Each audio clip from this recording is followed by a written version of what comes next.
പരിക്കേറ്റ Jasprit Bumrah champions ട്രോഫിയിലും കളിച്ചേക്കില്ലെന്ന report.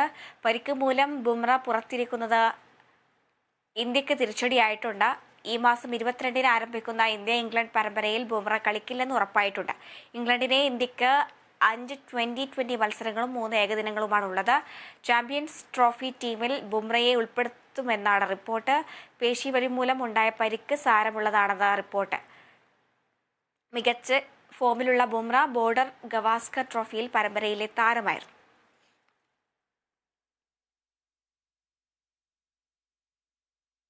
കുവൈറ്റിൽ നടന്ന അറേബ്യൻ ഗൾഫ് കപ്പ് ഫുട്ബോൾ കിരീടം ബഹ്റൈൻ സ്വന്തമാക്കി. കുവൈറ്റ് ജാബർ അൽ അഹമ്മദ് ഇന്റർനാഷണൽ സ്റ്റേഡിയത്തിൽ നടന്ന മത്സരത്തിൽ ഒമാനെ 1-2 ഗോളുകൾക്ക് പരാജയപ്പെടുത്തിയാണ് ബഹ്റൈൻ കപ്പ് സ്വന്തമാക്കിയത്.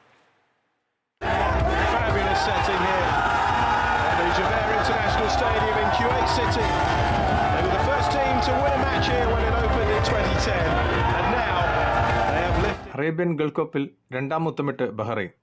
കുവൈറ്റിലെ ജാബർ അൽ അഹമ്മദ് ഇന്റർനാഷണൽ സ്റ്റേഡിയത്തിൽ നടന്ന ഫൈനൽ പോരാട്ടത്തിൽ ഒമാനെ 1-2 ഗോളുകൾക്ക് തകർത്താണ് കിരീട നേട്ടം.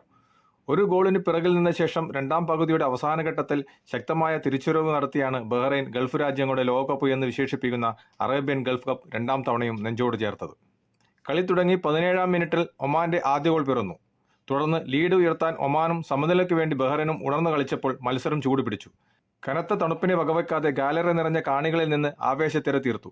എന്നാൽ ഒമാനെ ലീഡിനെ മറികടക്കാൻ ബഹ്റൈൻ കഴിഞ്ഞില്ല. അതോടെ ആദ്യ പകുതി അവസാനിച്ചു.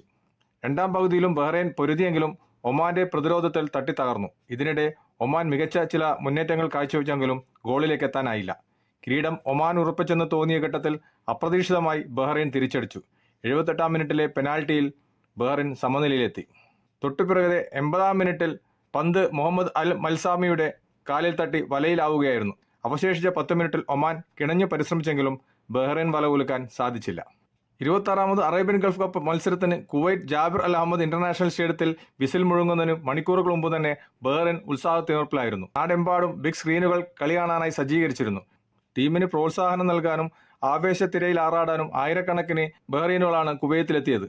പ്രത്യേക വിമാനം ഇതിനായി സജ്ജീകരിച്ചിരുന്നു. കളിക്കമ്പക്കാർക്ക് പിന്തുണയുമായി ബഹ്റൈൻ ഞായറാഴ്ച അവധി കൂടി പ്രഖ്യാപിച്ചതോടെ കളി നേരിട്ട് കാണാൻ കുവൈത്തിലെത്തിയവരുടെ എണ്ണം വളരെയധികമായിരുന്നു. ബഹ്റൈന്റെ കളിയാവേശത്തിന് പിന്തുണയുമായി പ്രവാസികളും അണിനിരന്നു. എല്ലാ ക്ലബ്ബുകളിലും സംഘടനകളുടെ ഓഫീസുകളും ബിഗ് സ്ക്രീൻ പ്രദർശനം സംഘടിപ്പിച്ചിരുന്നു. അറേബ്യൻ കപ്പിന്റെ ഉദ്ഘാടന ചടങ്ങിന് ഇന്ത്യൻ പ്രധാനമന്ത്രി നരേന്ദ്രമോദി മുഖ്യ അതിഥിയായിരുന്നു എന്നുള്ളത് ഒരു പ്രത്യേകതയായിരുന്നു. കുവൈത്തിൽ നിന്നും കേരള വിഷന് വേണ്ടി IV സുനേഷ് വെങ്ങര.